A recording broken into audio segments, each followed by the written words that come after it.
rompan este enlace, que hayan enzimas que rompan este enlace peptídico y que ayuden a convertir a las proteínas en aminoácidos para que los aminoácidos puedan ser absorbidos por el intestino.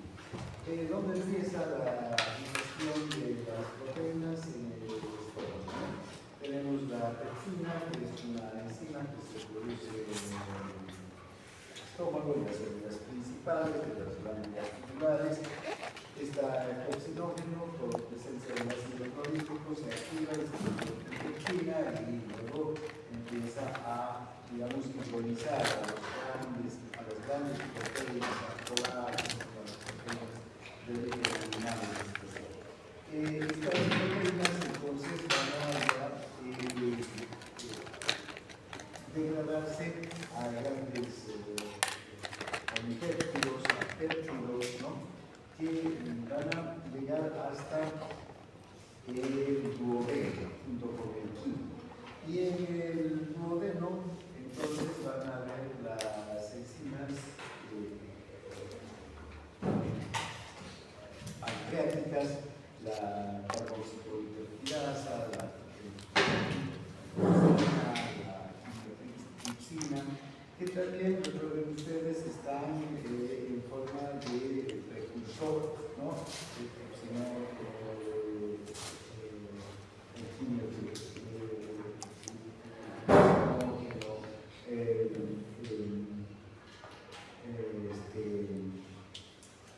procarboxipolipeptidasa, son precursores que se tienen que activar. Una vez que entonces llegan al duodeno, se activan y se convierten en tripsina, quinotripsina y carboxipolipeptidasa.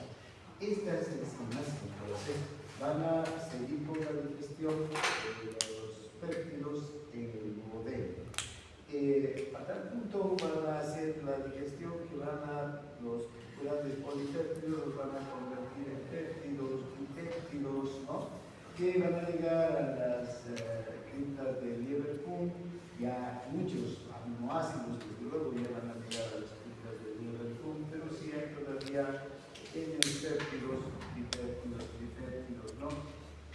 Las peptidasas que están en el duodeno, en las criptas del Liverpool, no en el duodeno solamente, sino en todo el intestino delgado, ¿no? Los producen los enterocitos del intestino delgado, van a actuar sobre estos pequeños péptidos hasta convertirlos en aminoácidos. Una vez que están en forma de aminoácidos, son absorbidos mediante el mecanismo de transporte con sodio hacia el interior. Entonces, eso es lo que ocurre a nivel del intestino. Y luego está la digestión de las grasas. La digestión de las grasas también requiere la acción de enzimas, la lipasa, la fosfolipasa, la colesterol-esterasa, enzimas que actúan a nivel del tubo digestivo, a nivel del duodeno. Estas lipasas son formadas en el páncreas, son enzimas pancreáticas, pero también hay lipasas que forman los enterocitos, ¿no? Que van a actuar en la digestión final de las grasas. Pero ya sabemos que las grasas, ya sea de origen animal o de origen vegetal, son sustancias insolubles en el agua, tienen una, digamos, tensión superficial muy alta y las moléculas, macromoléculas, se mantienen unidas entre sí y el agua las disuelve, ¿no? Son sustancias liposolubles, no hidrosolubles, no son hidrosolubles. Tenemos entonces grasas vegetales, por ejemplo, que aunque son líquidas no se disuelven en el agua, y de hecho las grasas de origen animal son sólidas, ¿no? Y no se disuelven en el agua. Entonces, tenemos abundantes grasas, por ejemplo, están las grasas neutras, los triglicéridos, están también, estos triglicéridos tienen un núcleo de grasa, como hemos visto, ¿no? En la anterior clase. También tenemos fosfolípidos, tenemos colesterol, provenientes de la grasa animal. Entonces, todas estas grasas tienen que ser digeridas para ser absorbidas. Ahora, para que se proceda la digestión de las grasas, primero hay un mecanismo de emulsión o emulsificación. Esto se va a dar inicialmente en el estómago con los movimientos intensos intestinales, con la presencia del ácido clorhídrico, ¿no? Que van a, digamos, mezclar y van a agitar el químico. Sin embargo, el ácido clorhídrico no tiene una función emulsificadora.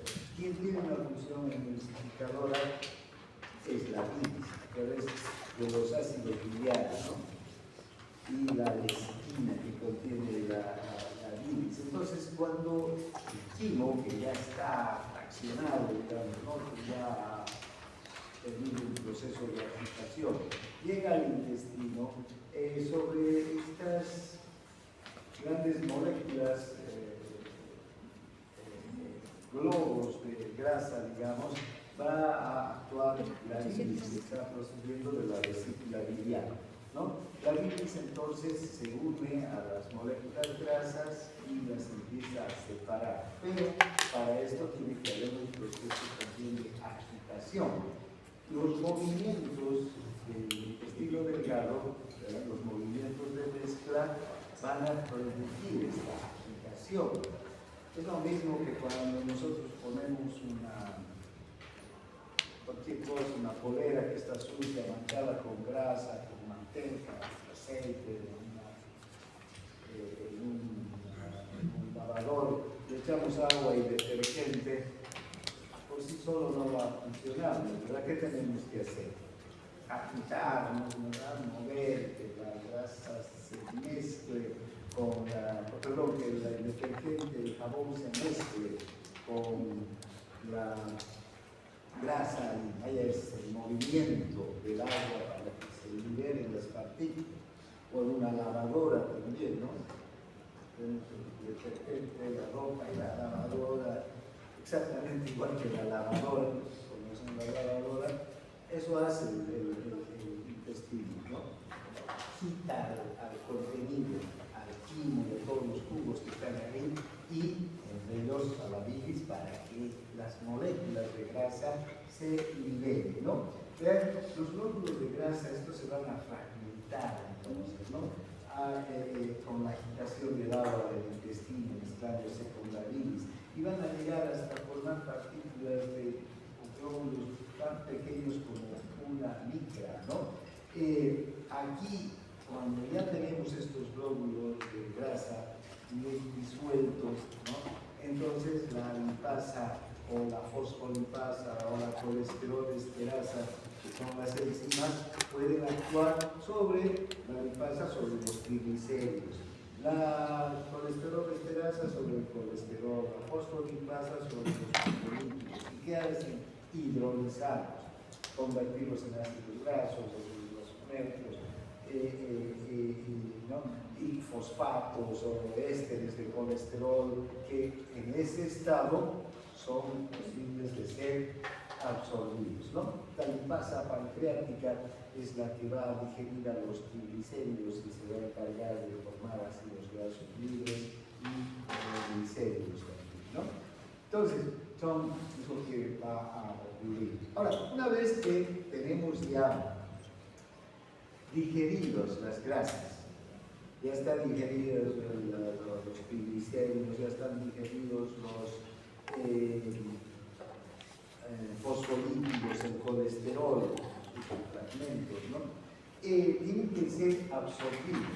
La misma bilis, entonces, vean, lo que va a hacer es formar una pequeña, muy delgada capa, ¿no? Alrededor de estas moléculas, formando micelas, que son pequeños glóbulos esféricos, cilíndricos, de 3 a 6 nanómetros, ¿no? Ya estamos hablando de las medidas más pequeñas, ¿no?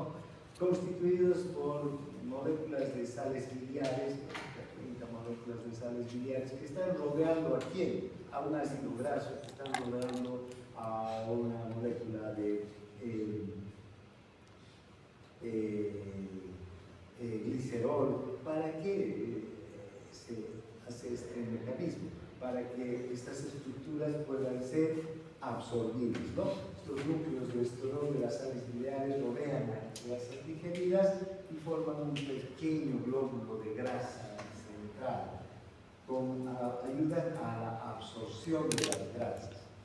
Estas micelas en realidad actúan como medios de transporte de monoglicéridos y ácidos grasos libres. Ahora,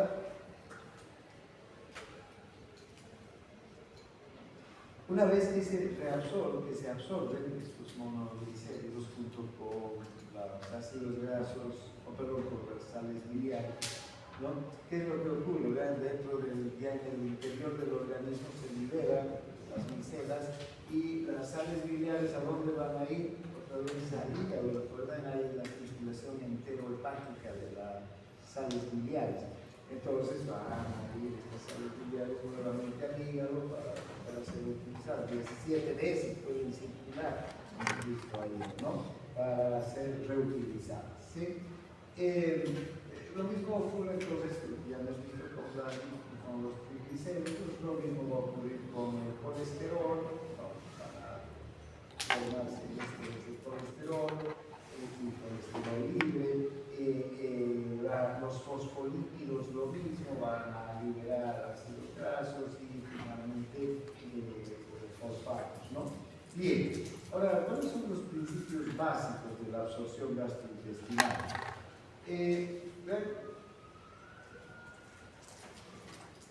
La cantidad de líquido que va a absorber por día en el intestino va a ser igual al líquido ingerido.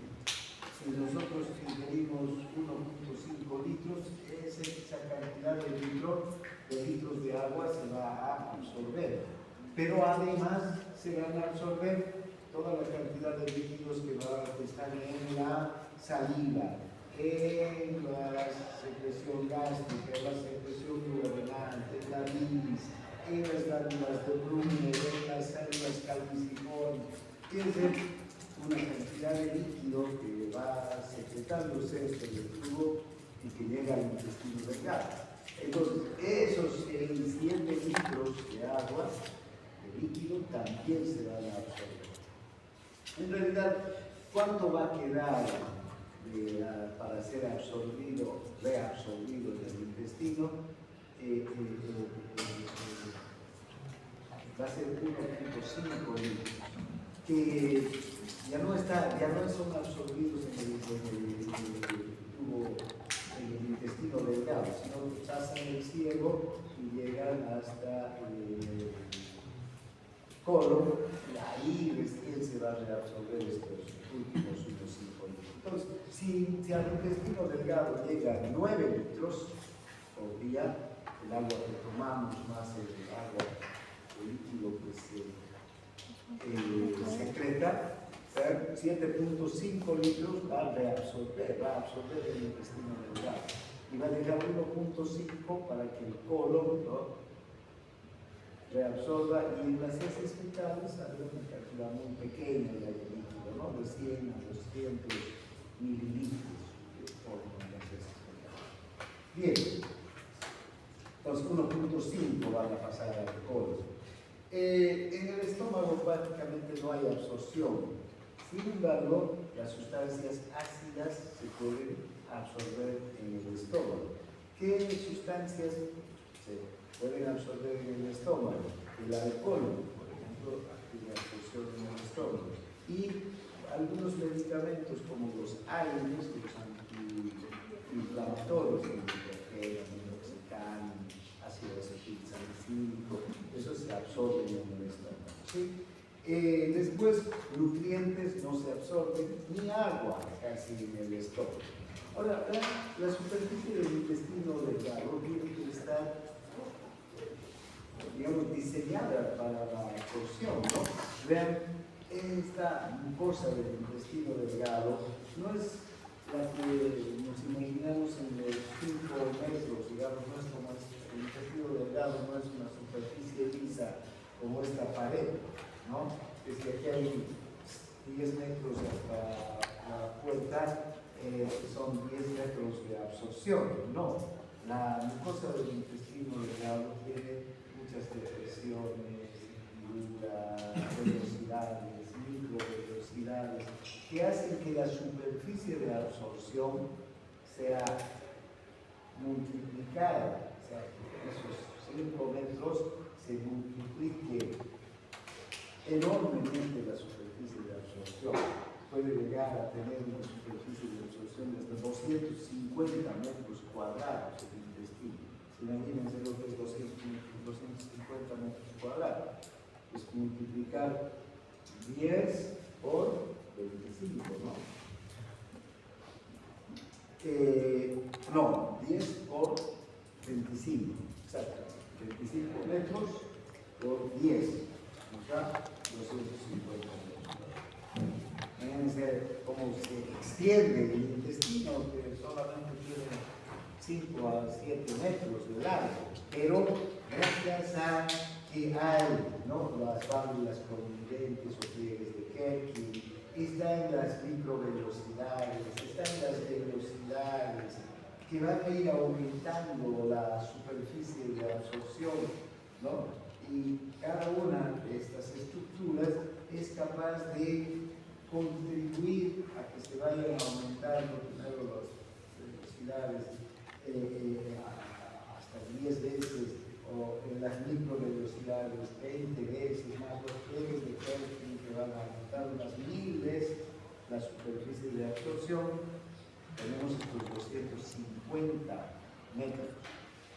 ¿Por qué? Porque en vez de ser liso, entonces quiere decir que aquí hay entradas y entradas y entradas y entradas, ¿no?, que hacen que el intestino realmente tenga una superficie enorme de absorción. Ahora, ¿cómo está organizada desde el punto de vista funcional la velocidad, que es donde se va a producir la absorción? Fíjense, aquí tenemos el sistema vascular. Este sistema vascular es muy interesante porque por una parte tenemos los capilares, ¿no? Y aquí tenemos el extremo arterial del capilar y el extremo venoso. ¿Y qué es lo que va a suceder? Esta pared está compuesta por células epiteliales, las células intestinales, que son podocitos, formar las velocidades, las microvelocidades, que van a empezar a absorber las sustancias, ¿no? Todo, fíjense cómo está conformada esta velocidad. Entonces, y además las microvelocidades están en las propias células. Entonces, aquí empieza a absorberse en toda esta superficie el agua y los nutrientes, los iones. Ahora, aquí están los vasos, los capilares, ¿no?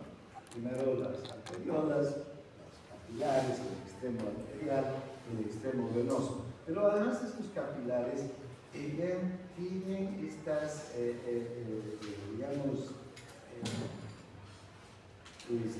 estas conexiones, ¿no?, que recuerdan a los capilares peritubulares, los capilares peritubulares también tienen esta estructura. ¿Para qué? Para aumentar la capacidad, digamos, de absorción. Los capilares peritubulares tienen que reabsorber todo lo que está llegando al riñón, ¿no?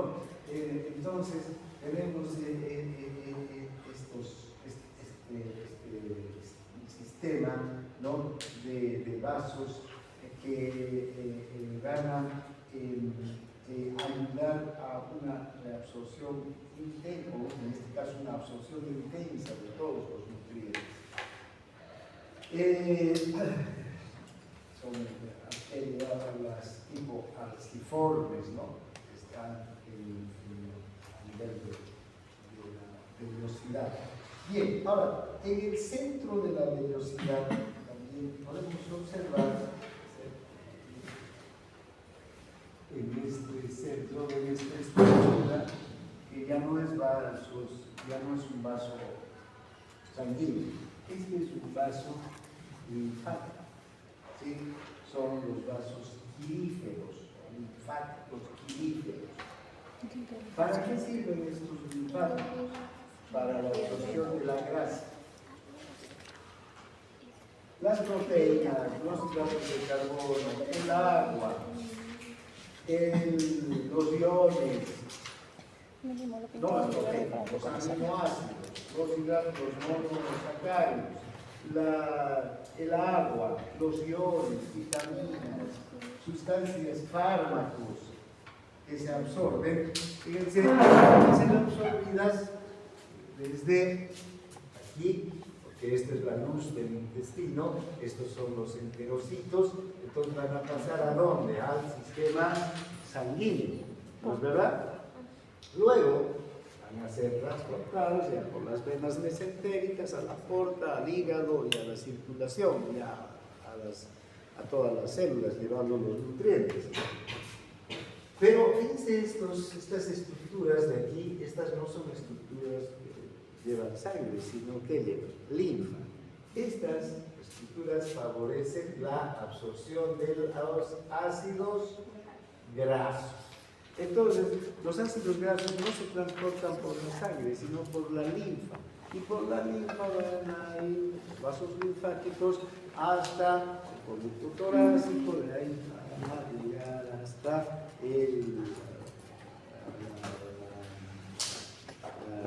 la vena cava, ¿no es verdad? Y recién ahí se van a integrar a la circulación.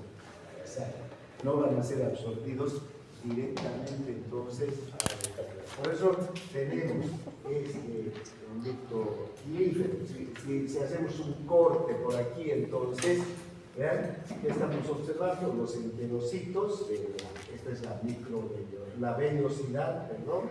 Fíjense, aquí está la luz del intestino, entonces a través de estos enterocitos se absorben las sustancias, algunas, este es este espacio intersticial, algunas van a llegar a los capilares, sangre, ¿no? Aminoácidos, monosacáridos, agua, vitaminas, iones, todos esos van a llegar aquí. Enseguida vamos a ver los medios de transporte que utilizan para llegar. Pero los ácidos grasos van a llegar aquí, ¿no? A estas cisternas quilíferas que van a captar a quienes, a los kilomicrones, ¿no? Que son esas esferas cargadas de grasa, esas esferas que están rodeadas por sales biliares, ¿no? Que llegan hasta aquí y que son conducidas hasta allá la circulación para que puedan ser dispuestas por el hígado, por los tejidos grasos, primero llegan al hígado, ¿no? Van a surgirse sus mecanismos. Ahora bien, ¿cómo es la absorción en el intestino delgado? Cada día, una persona que tiene una alimentación, digamos, normal, regular, ¿no? Que coma una alimentación, digamos, variada, proteínas, hidratos de carbono, grasas, agua. Fíjense, entonces, este mecanismo, estas vellosidades del intestino pueden absorber varios cientos de gramos de hidratos de carbono. Entonces, si ustedes comen un pan, lo van a absorber. Si comen 2 panes, también. Si encima tenemos un helado, también. Un vaso de leche, también. ¿No? Varios cientos de gramos es capaz de absorber. Luego, unos 100 gramos de grasa puede absorber. Una dieta más o menos.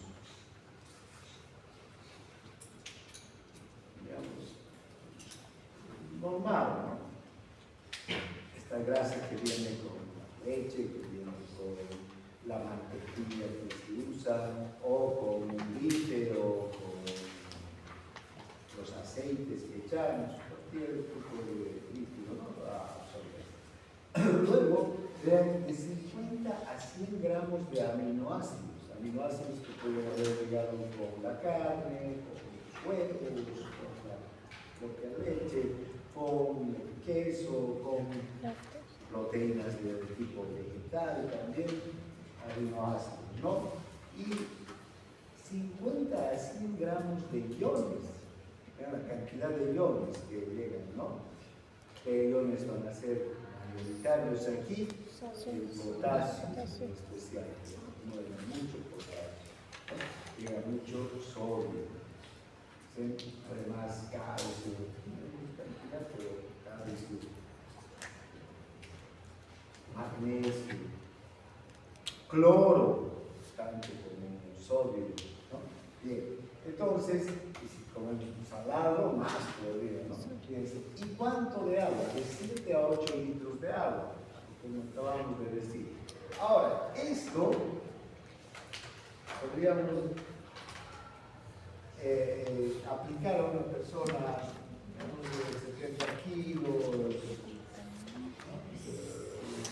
70 de alto, pero si ya hablamos de personas que tienen una capacidad inferior para alimentarse, personas con sobrepeso, con obesidad, incluso personas como un hipertiroideo que puede comer todo el día pero no engorda, ¿no?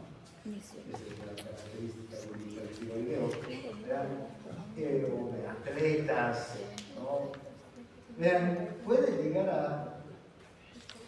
el intestino a absorber varios kilos de hidratos de carbono, ya no cientos de gramos, ya no 100 gramos, 500 gramos, sino kilogramos de hidratos de carbono. Vean esas personas que comen una sentada de pollo, papas y una Coca-Cola entera, más tarde un pedazo de torta, de helado, más tarde otro pollo, entonces, el intestino va a absorber todo, no va a dejar nada. ¿Sí? Las heces fecales de esa persona se van a ir con la misma composición que la de que ha comido poquito. ¿Qué quiere decir eso? Que el intestino no va a dejar nada por absorber, a no ser que tenga una operación. En buenas condiciones por absorber. 500 gramos de grasa, medio kilo de grasa. Imagínense comer medio kilo de grasa que se absorbe.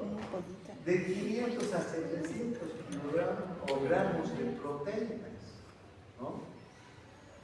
O sea, un kilo de carne con facilidad se absorbe, entre proteínas y grasa del intestino. Puede absorber más de 20 litros de agua al día. Entonces tiene una capacidad impresionante el intestino delgado de absorber. Por eso es que todo lo que comamos, ¿a dónde va a ir? Al organismo, no a entrar al interior del organismo. Nada se ve. Ahora, el intestino grueso no tiene esa capacidad. El intestino grueso lo único que va a absorber es agua y iones. ¿Qué iones son? Carbonato, ¿no? Nada más. Ahora, ¿cómo es la absorción del agua? ¿Qué mecanismo de transporte utiliza el agua? Ya sabemos que el agua se mueve por ósmosis, ¿verdad? Entonces, esta ósmosis puede ser por los espacios paracelulares o también a través de los enterocitos, por vía transcelular o paracelular, ¿sí? Por ósmosis. Luego, los iones. Vean, el sodio se va a absorber por transporte activo. Si esta es la luz del intestino, si esta es la luz del intestino, lo que les decía hace un momento, esto es la luz. Y la absorción tiene que ser hacia aquí, hacia el intersticio. Ahí dice el intersticial. el agua a través de la célula, vía transcelular, o entre las células, vía paracelular, ¿no es verdad? Luego, bien, el sodio o transporte activo. ¿Quién es el responsable de este transporte activo? La ATPasa sodio-potasio que está en la membrana de basal, ¿no? Que va al intersticio. ¿Qué hace esta ATPasa? Activa, vean, un cotransporte, otro cotransporte, un contratransporte. Todos estos transportes secundarios van a arrastrar el sodio que esta ATPasa está bombeando hacia el intersticio y hacia el interior. ¿Sí? Entonces el sodio se va. Ahora, el bicarbonato tiene una absorción también por transporte activo y además por intercambios, ¿no? Fíjense, el bicarbonato puede ser secretado. De hecho, el bicarbonato se secreta mucho bicarbonato desde las células porque el líquido, el moco del tubo digestivo es del intestino, es un moco alcalino que tiene que causar bicarbonato, entonces por transporte activo. El calcio también se va a absorber por transporte activo, ¿no? Por ATPasas de calcio, cotransportes, contratransportes sodio, calcio, están aquí. El magnesio y otros iones también, aunque estamos viendo los más grandes, los más mayoritarios, digamos, pero el resto de los iones también van a tener este tipo de mecanismos, ¿no? De hecho, en el intestino, vamos a ver cuando hablemos de endocrino, la aldosterona va a activar a estas ATPasas igual que en los túbulos renales. ¿Para qué? Para reabsorber sodio, ¿no es verdad? En el túbulo renal, aquí para absorber sodio. Entonces, ahora, ¿qué otras sustancias se absorben? La glucosa, con este cotransporte, sodio, glucosa. Los aminoácidos, sodio, aminoácidos, ¿no? Ahora, las grasas ya sabemos que no necesitan medios de transporte especializados porque son liposolubles, pero tienen que movilizarse a través de las micelas. Se disuelven las micelas, ¿no? Y estas micelas entonces van a entrar junto con las grasas hacia el kilomicrón, ¿no? Perdón, hacia el capilar linfático, hacia el linfático quilífero, ¿sí? Que donde van a irse hacia abajo. Bien. Ahora, en el intestino grueso se va a realizar el último mecanismo de absorción. Aquí no hay digestión. Por la mano de ellos se pasan 1.500 mililitros de quimo, que es un quimo que tiene sustancias de desecho, que ya no sirven, ¿no? Que van a formar estas sustancias las heces fecales. El agua y los electrolitos se absorben muy bien en el colon. ¿Recuerdan la función de la primera mitad del colon ascendente y la primera mitad del colon transverso? Es de secar, de absorber. En esta primera mitad es donde se realiza, digamos, la mayor absorción de agua y electrolitos. La segunda mitad va a seguir, desde luego, con esta función, pero ya no tiene tanto la función de secar las heces, sino de almacenar las heces, ¿no? Pero eso no significa que no haya también absorción. De hecho, cuando el colon no trabaja adecuadamente y las heces se mantienen por mucho tiempo en el colon, ¿qué va a pasar? Van a terminar siendo secadas completamente y van a tener ese tipo tratar para eliminar, ¿no? Bien, ahora, normalmente las heces tienen un poco líquido, entre 100 y 200 mililitros de agua, ¿no? Esta cantidad puede variar, vamos, por el tránsito, si es más rápido el tránsito en el intestino delgado, dependiendo de lo que hemos comido, el tipo de alimentos, ¿no? De la rutina diaria de la persona, puede aumentar o disminuir la cantidad de agua en el colon. Y vean cuánto de sodio ya se va a eliminar con las heces, entre 1 a 5 miliequivalentes por litro, ¿no? Esto quiere decir que ya el colon ha reabsorbido junto con el agua la mayor parte del sodio que pasó en estos 1500 segundos. Bien. ¿Cómo se absorbe el sodio en el agua? El sodio por transporte activo, ATPasas, para promover la reabsorción del sodio, el fluoruro por transporte, digamos, activo también, pero el transporte creado por la gradiente del sodio, también la mucosa del intestino va a secretar bicarbonato a cambio de cloro, entonces va a intercambiar cloro con bicarbonato igual que el intestino, porque recuerdan el moco también, que es el moco adherente, también con bicarbonato, ¿no?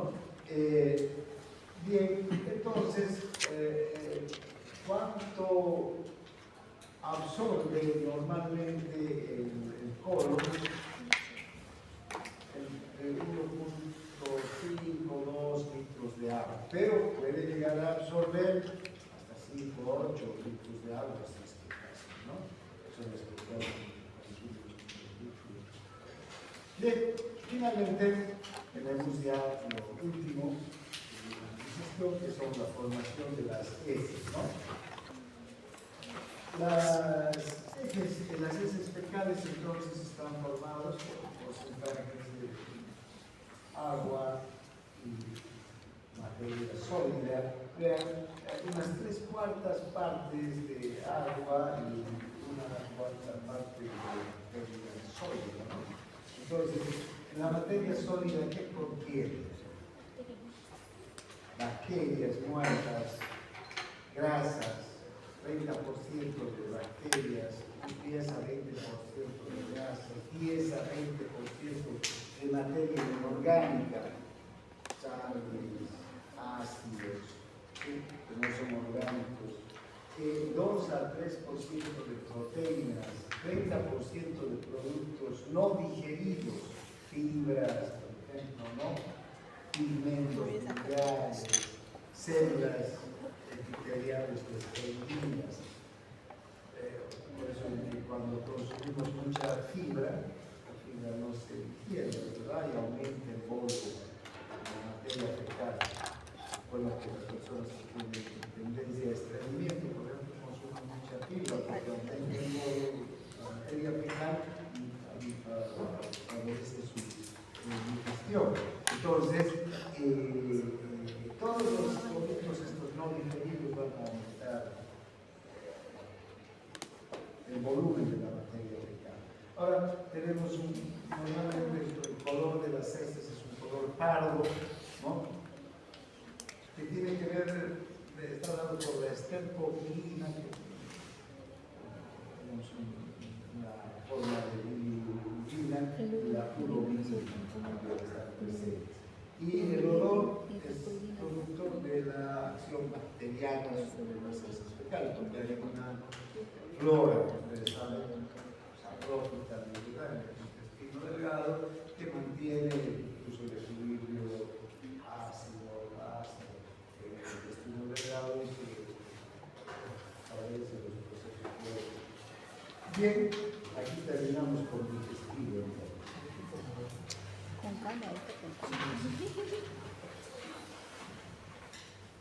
Y ahora avanzamos hablar de la introducción a la endocrinología. Rápidamente nomás, porque no necesitamos hablar mucho.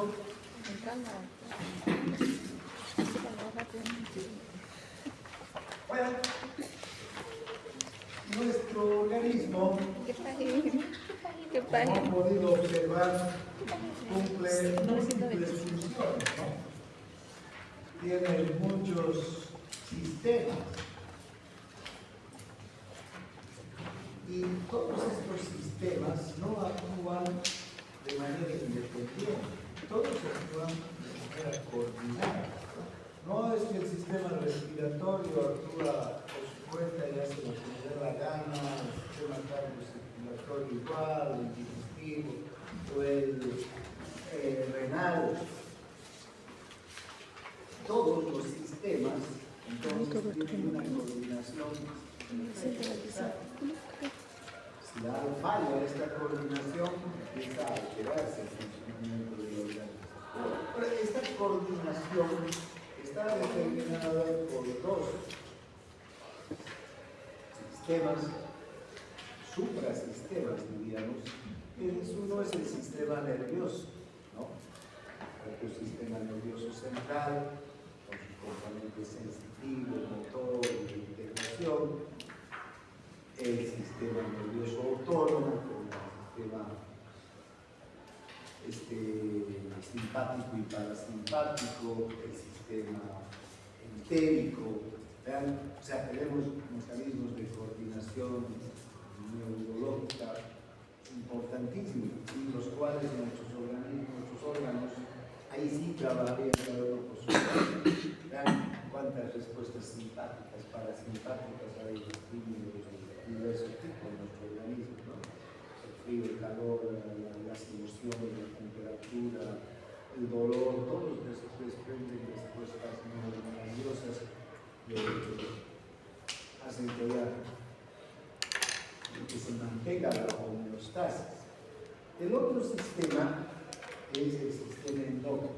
Este sistema endocrino va a estar regulado por una serie de sustancias que las vamos a conocer como hormonas. ¿Sí?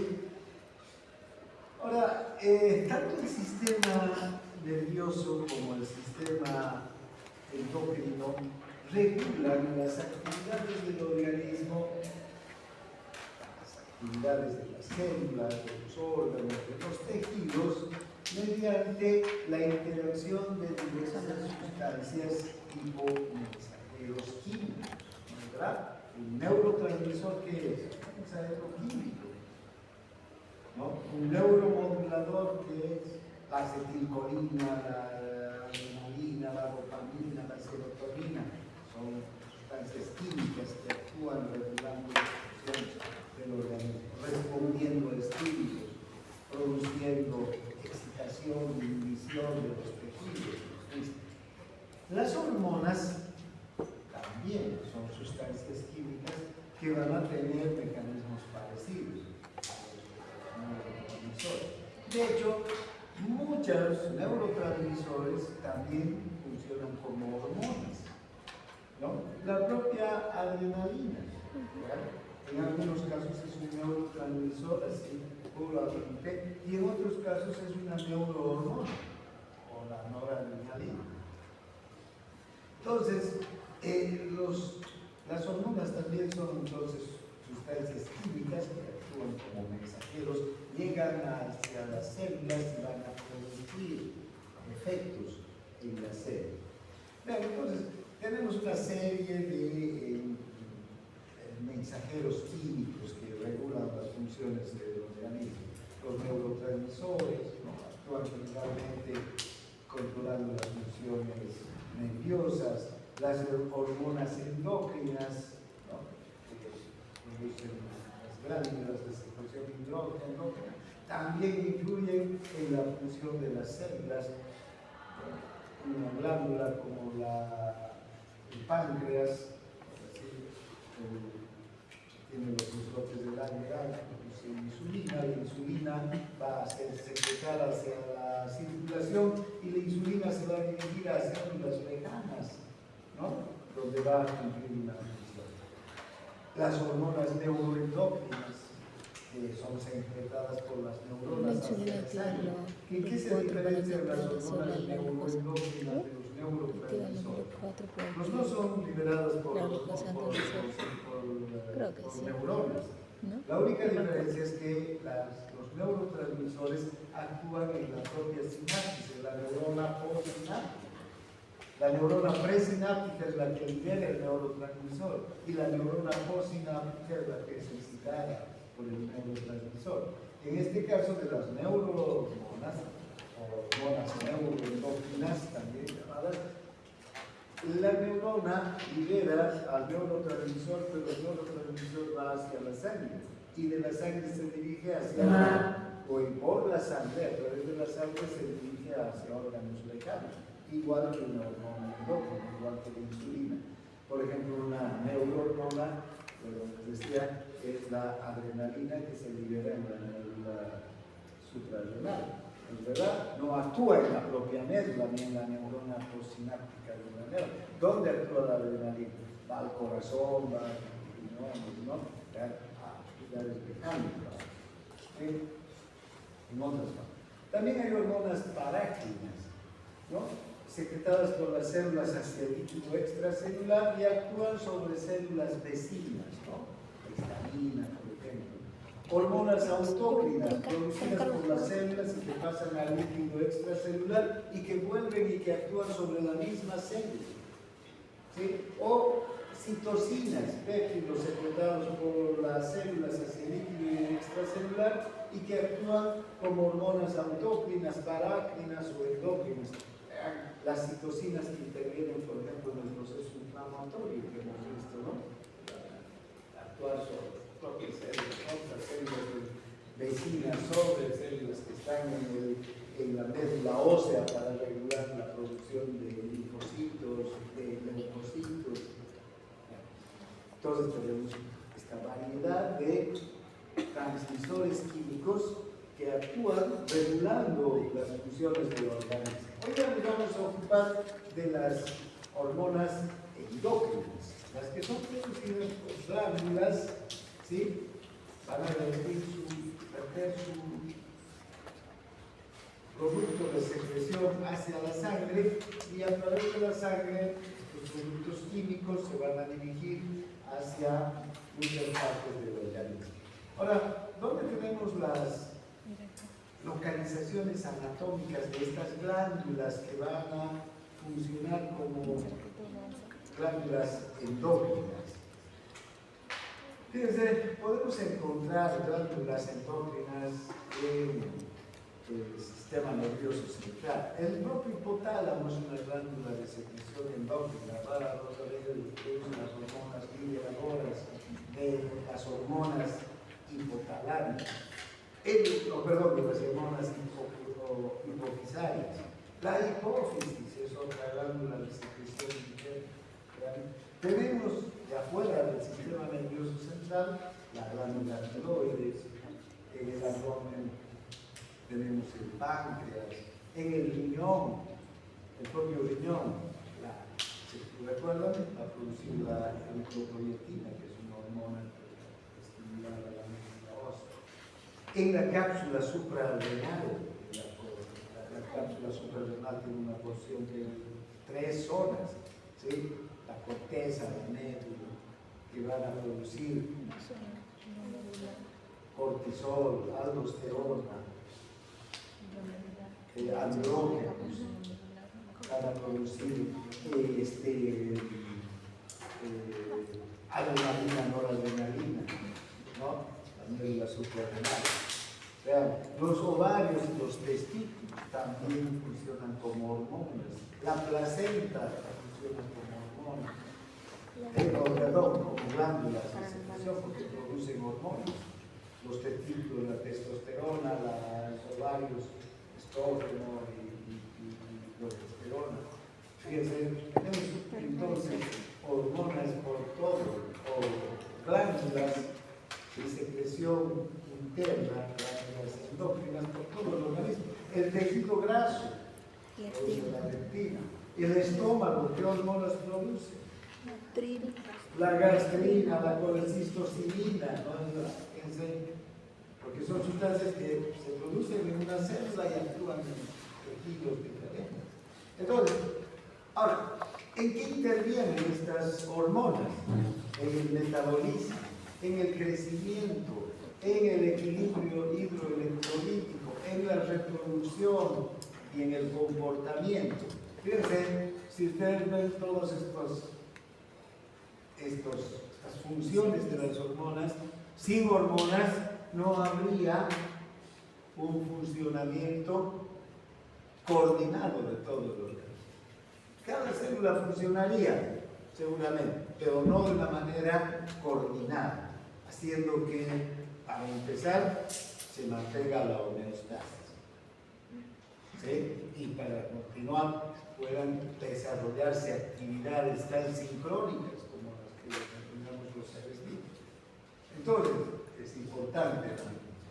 Ahora, ¿cuál es la estructura química de las hormonas? Vean, tenemos tres tipos de hormonas desde el punto de vista de su estructura química. Unas que son proteínas o polipéptidos, ¿no? ¿Qué características tienen estas? Se forman en el retículo endoplasmático de las células glandulares, en los ribosomas, ¿no? Aparato de Golgi, después salen gránulos secretores, ahí se almacenan hasta que tienen potencial de acción, las liberan, el estímulo las liberan, ¿no? ¿Qué hormonas son estas? Todas las secretadas por la adenohipófisis, ¿no? La crecimiento, corticotropina, la tirotropina, la prolactina, la gonadotropina, las hormonas de la neurohipófisis, la hormona antidiurética, la hormona oxitocina, la insulina, el glucagón, el páncreas, las hormonas paratiroideas, todas estas son péptidos, proteínas. Luego tenemos esteroides. Estos esteroides se forman a partir del colesterol, ¿sí? Y ya hemos visto que el cortisol se forma del colesterol, los andrógenos se forman del cortisol, la aldosterona se forma a partir del colesterol, ¿no? Luego, todas las hormonas reproductivas, sexuales, testosterona, progesterona, estrógenos, andrógenos, todos esos se forman a partir del colesterol. Entonces, tenemos hormonas que son esteroides, que se forman a partir del colesterol. Son grasas. Estas hormonas, por ejemplo, son liposolubles. Y hay derivados del aminoácido tirosina. Hay dos tipos de hormonas derivadas del aminoácido tirosina. La adrenalina y la noradrenalina, que ya sabemos, se forman a partir de la tirosina, que se hidroxila y se vuelve dopa, la dopa se carboxila y se vuelve dopamina, la dopamina se vuelve hidroxilada y se vuelve noradrenalina, y finalmente la noradrenalina se metila y se convierte en adrenalina. Entonces tenemos de dónde nacen todas esas estructuras: dopa, dopamina, noradrenalina y adrenalina, de la tirosina, ¿sí? Y otra hormona que se forma de la tirosina es la hormona tiroidea, ¿sí? Tanto la tirosina, la T3, la T4 se van a formar de la tirosina, ¿sí? Entonces, aunque además la hormona tiroxina no solamente, la hormona tiroidea no solamente tiene la tiroxina, sino también una globulina, ¿no? Esa globulina se forma en el ribosoma, el retículo endoplasmático nuboso de las células públicas de la tiroides. Entonces, las hormonas proteínicas y polipeptídicas, ya sabemos cómo se forma un polipéptido, no vamos a entrar en detalles, ¿no? Estas hormonas primero son prohormonas, así salen del ribosoma, se van a la matriz del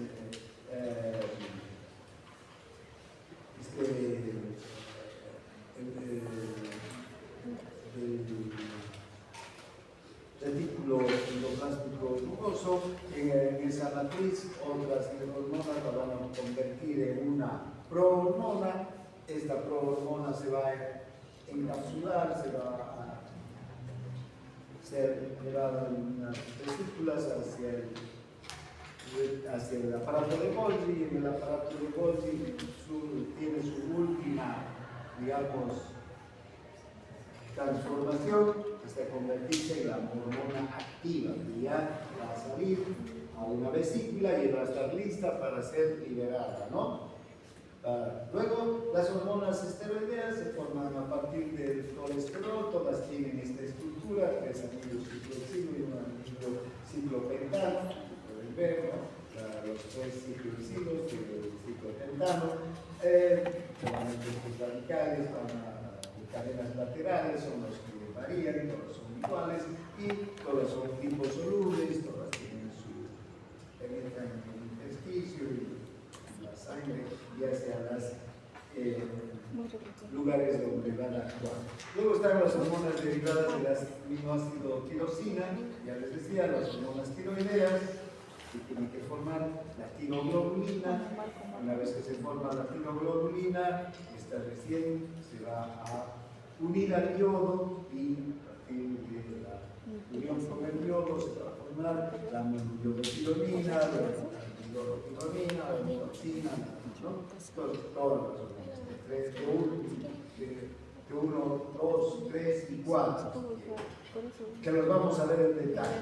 Luego está la adrenalina y la noradrenalina, que ya acabamos de decir con su formación desde la tiroides.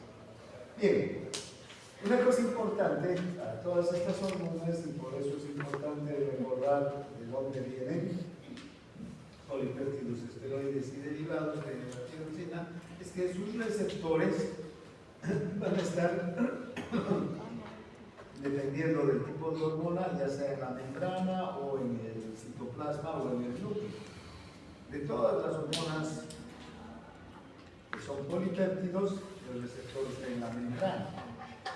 De todas las que son esteroides, el receptor ¿dónde va a estar? En el citoplasma o en el núcleo. Como son liposolubles, pueden penetrar fácilmente la membrana plasmática o la membrana nuclear. Entonces no hay problema. Entonces sus receptores suelen estar en el citoplasma y en el núcleo. Esto hace que sus acciones también sean muy diferentes, ¿no? Generalmente las liposolubles tienen mucha acción sobre el ADN, sobre la transcripción génica, sobre la reproducción, sobre la síntesis proteica, ¿no? Esas son sus funciones muy importantes de estas hormonas liposolubles. Bien, ahora, ¿cómo se secretan las hormonas? Hay diferentes mecanismos de secreción y además también van a diferir en el inicio y en la duración de las acciones, ¿no? Hay hormonas que se secretan rápidamente, neurohormonas, y su acción va a empezar en segundos, ¿sí? ¿No? Abren tienen acciones muy rápidas. La adrenalina, la noradrenalina, por ejemplo, sabemos que la respuesta de la célula efectora a la adrenalina o a la noradrenalina es instantánea, segundo. En cambio, va a haber hormonas que son polipéptidos que van a tardar en su inicio y la respuesta también va a ser a largo plazo. La tirosina, la hormona del crecimiento, tienen mecanismos de acción diferentes, no solamente cuando se unen a su neurotransmisor, perdón, no solamente cuando se unen a su receptor. Generalmente estas activan mecanismos de segundo mensajero, no abren un canal. Abrir un canal produce una respuesta inmediata. En cambio, un mecanismo de segundo mensajero tiene que darse muchas acciones de señalización dentro de la célula.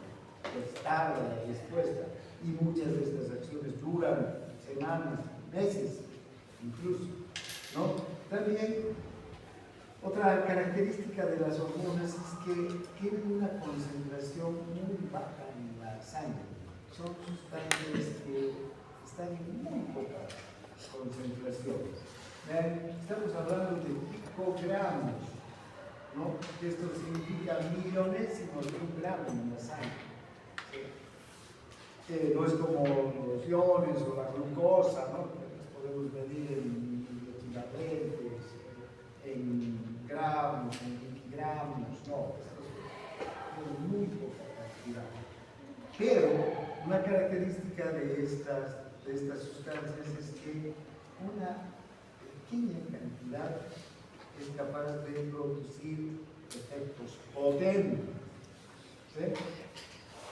El ritmo de secreción hormonal también va a variar, ¿no?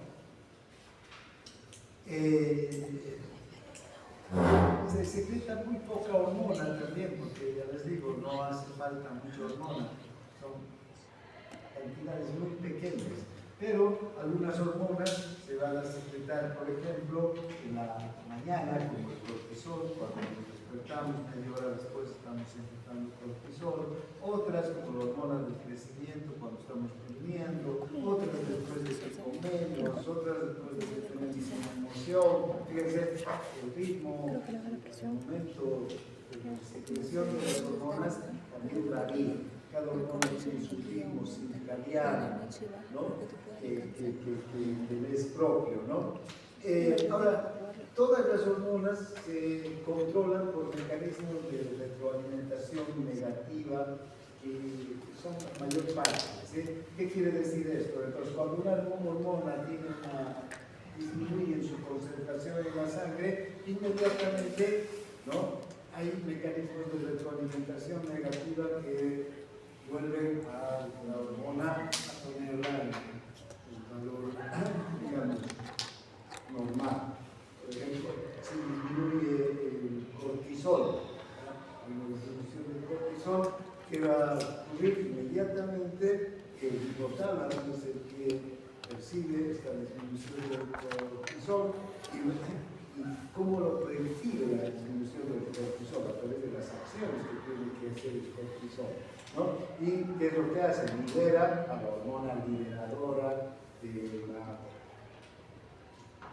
hormona corticotropina. Esta hormona liberadora va a la hipófisis y la hipófisis actúa sobre las células corticotropas, estimula la liberación de la hormona corticotropina y esta hormona recién va hacia la cápsula suprarrenal, a la corteza de la glándula suprarrenal. ¿Para qué? Para estimular la secreción de cortisol. Ese es un mecanismo complejo de regulación, ¿no? Pero es de retroalimentación negativa. La única hormona que tiene retroalimentación positiva es la hormona HL, la hormona luteinizante. También cuando hablemos de las hormonas sexuales.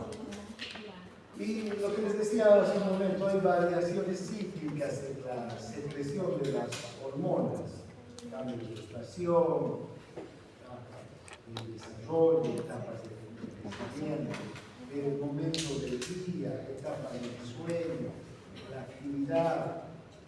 Bien. Ahora, ¿cómo se transporta en la sangre? ¿Vean? La mayoría de los péptidos y catepolaminas son hidrosolubles, se disuelven en el plasma y se transportan hasta sus tejidos efectores sin mayor, digamos, alteración. Se disuelven, son hidrosolubles, se disuelven en la sangre, la insulina, etc. En cambio, las hormonas esteroideas, como son lípidas, derivados del colesterol, necesitan de una proteína transportadora en la sangre. Generalmente estas proteínas transportadoras son la albúmina o la globulina, ¿no? Entonces el cortisol, la aldosterona, las hormonas sexuales se unen a proteínas transportadoras para ser transportadas por la sangre. Bien, estas son proteínas plasmáticas. Bueno, entonces, tenemos varios tipos de hormonas, glándulas que van a producirlas. Tenemos, para empezar, el hipotálamo, que produce las hormonas liberadoras. Estas hormonas liberadoras van a tener como función liberar una serie de hormonas que están en la hipófisis. Por eso son hormonas liberadoras de las hormonas que están en la hipófisis, produce la hipófisis. Todas estas hormonas, las hormonas liberadoras que están en el hipotálamo, son péptidos. Les doy la tarea de que lean mañana, en la próxima clase, todas estas hormonas, porque vamos a hablar de estas. Veanlas de este capítulo, ¿no? Características. Luego está la adenohipófisis. Vean, la hipófisis tiene dos partes, ¿no? La parte anterior y la posterior. La parte anterior se llama adenohipófisis porque es una verdadera glándula, ¿sí? Y va a liberar, va a sintetizar y liberar la hormona del crecimiento, la hormona estimuladora de la tiroides, la hormona estimuladora de la corticotropa, la prolactina, la hormona estimuladora de los folículos, la hormona luteinizante.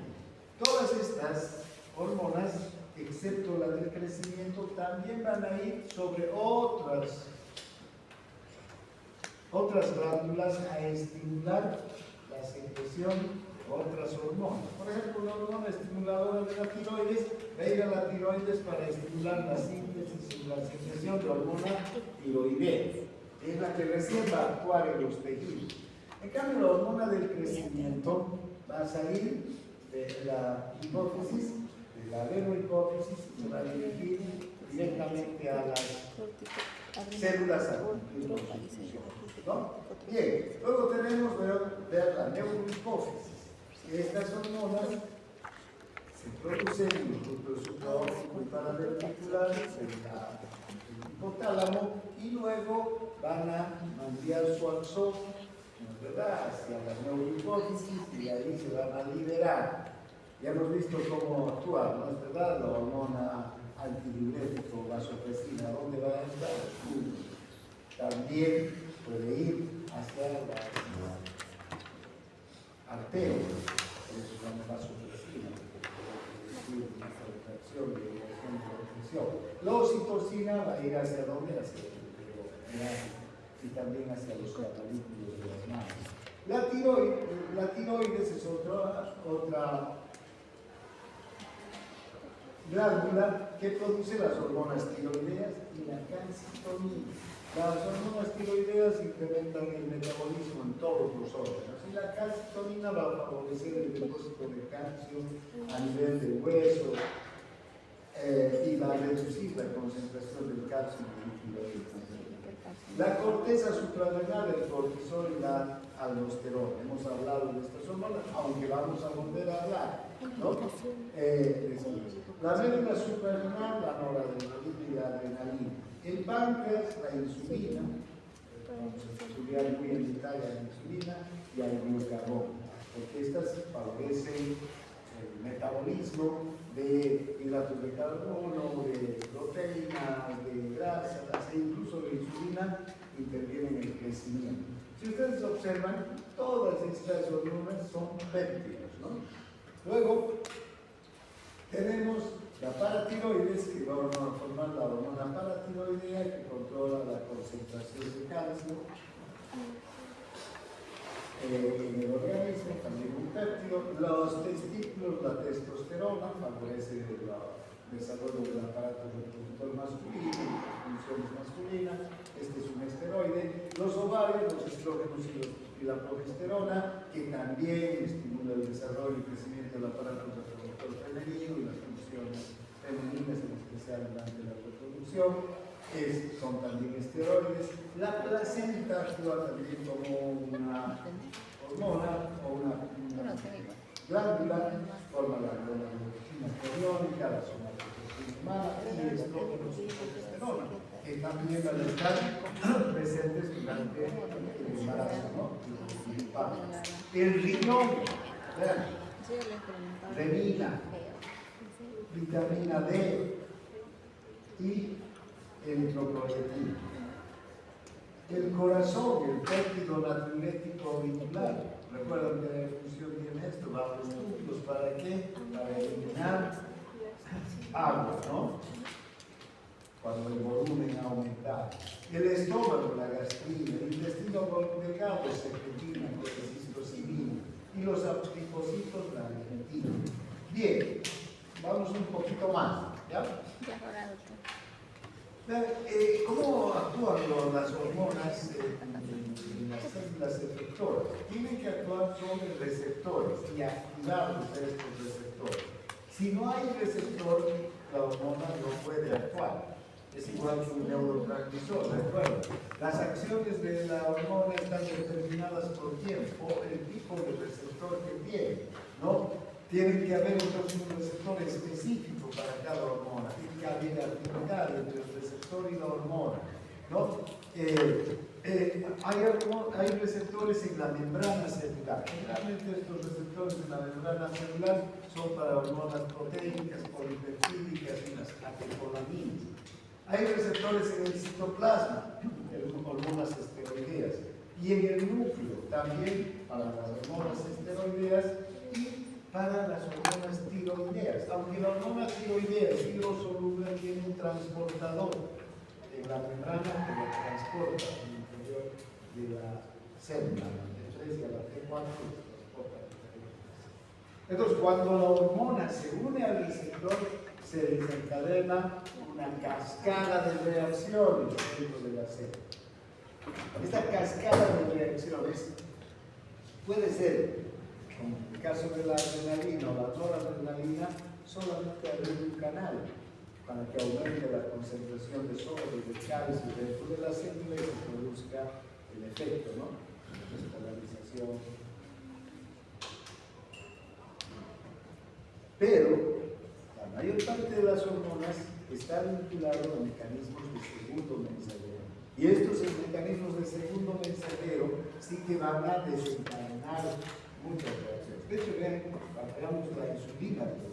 La insulina tiene un receptor que va a activar una gran cantidad de enzimas intracelulares. Dependiendo de qué célula es y dónde está la insulina actuando, esas reacciones pueden ir desde favorecer el ingreso de la glucosa al interior de la célula, utilizar la glucosa dentro de la célula, o también en las células, la mayor parte de las células, desencadenar reacciones, digamos, de tipo genómica que interviene ya ADN para aumentar la síntesis de proteínas, para aumentar la reproducción celular, porque la hormona de insulina, al igual que la hormona del crecimiento, estimula el crecimiento de los tejidos.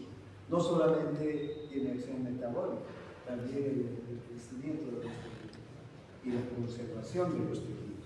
Entonces, ven, estos receptores, entonces, están unidos a muchas acciones, ¿no?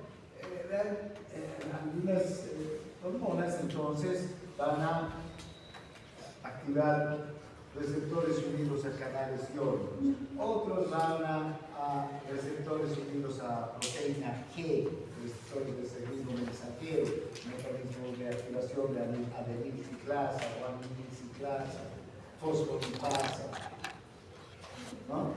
O también receptores hormonales unidos a enzimas intracelulares. Entonces, vean, estos que abren canales iónicos, pueden abrir canales de sodio, de potasio, de calcio, van a producir un efecto dentro de la célula. Los que están unidos a proteína G, recuerden el mecanismo de la proteína G, el receptor se une con la hormona aquí. En este punto se unen con el receptor. Generalmente estos son receptores tetraédricos, es decir, que tienen 7 segmentos que atraviesan la membrana. Y aquí en el interior está la proteína G, que tiene 3 subunidades, ¿no? La unidad alfa, la beta, la gamma. Finalmente, cuando se produce la unión del receptor con la hormona, hay un cambio de conformación del receptor y libera a quién? A la subunidad alfa, ¿no? ¿Para qué? Para que introduzca una gran cantidad de actividades dentro de la célula. Puede activar a la adenyl-ciclasa para aumentar el AMP cíclico, a la guanidil-ciclasa para aumentar el AMP cíclico intracelular. Son acciones. Y si aumenta el AMP cíclico, disminuye el AMP cíclico, dependiendo de la célula, va a haber una serie de acciones. Luego tenemos los que están unidos a enzimas, como el receptor de leptina o el receptor de la insulina, que vean, una vez que la hormona se une a su receptor, en el interior de la célula se activan enzimas, se fosforilan las enzimas intracelulares que van a dar una respuesta a la presencia de la hormona, ¿no? Hay receptores intracelulares que son capaces de activar genes. Vean, por ejemplo, el receptor de la hormona tiroidea, el receptor de las hormonas sexuales. Están vinculados aquí en el núcleo estos receptores con el ADN. Entonces, cuando la hormona se une a su receptor, va a estimular la transcripción. ¿Para qué? Para que se sinteticen proteínas o para que, en el caso de las hormonas sexuales, por ejemplo, haya división celular. Entonces, estas actividades en el interior del núcleo, ¿no? Son importantísimas hormonas, en especial de las hormonas que son derivadas del colesterol. Recuerdan la acción de la aldosterona en los túbulos, en las células principales. ¿Qué hace la aldosterona? Llega la aldosterona hasta el citoplasma, se une a su receptor, con el receptor aldosterona van al núcleo y activan la síntesis de qué? De APPasas y de canales de sodio. ¿Para qué? Para transponer sodio. ¿Ven? Desde ese tipo de acción tan, digamos, no sencilla, pero no tan compleja, hasta acciones mucho más complejas que incluyen el crecimiento celular, la reproducción celular, ¿no? Van a estar en este tipo de... Bien, entonces, vean el segundo mensajero, por ejemplo, puede activar el sistema de la adenyl-ciclasa, a la activación de los iones calcio y la calciumina, o los productos de degradación de los folículos de la membrana, como la fosfolipasa C, que va a formar a partir de fosfato del fósforo, del fosfatidininositol, va a formar difosfato de inositol y acilglicerol, que son los segundos mensajeros que van a participar en las acciones intracelulares, ¿no? ¿Qué hormonas utilizan en el sistema de segundo mensajero? Todas las hormonas ¿Qué hormonas van a utilizar de la fosfolipasa C? Ya estamos viendo rápido. ¿Por qué? Porque ustedes tienen que ver. Para la próxima clase, todo esto. Ya hemos avanzado. No estamos solamente estamos repasando lo que hemos visto en principio, cuando hemos hablado de todos estos sistemas. Ahora es aplicado a cada hormona, nada más. Entonces, repasen ahora, este fin de semana, bien en sus libros todos estos sistemas y vean cada sistema que se ajusta a cada hormona, ¿no? Porque además, después, a partir de la próxima clase, vamos a empezar con las hormonas hipotalámicas, las hormonas de la hipófisis y la hormona del crecimiento, y vamos viviendo cada uno de estos mecanismos en cada hormona. ¿De acuerdo? Entonces tienen que acordarse de todo. Entonces, aquí quedamos. ¿Sí? Para no retenerlos más tiempo.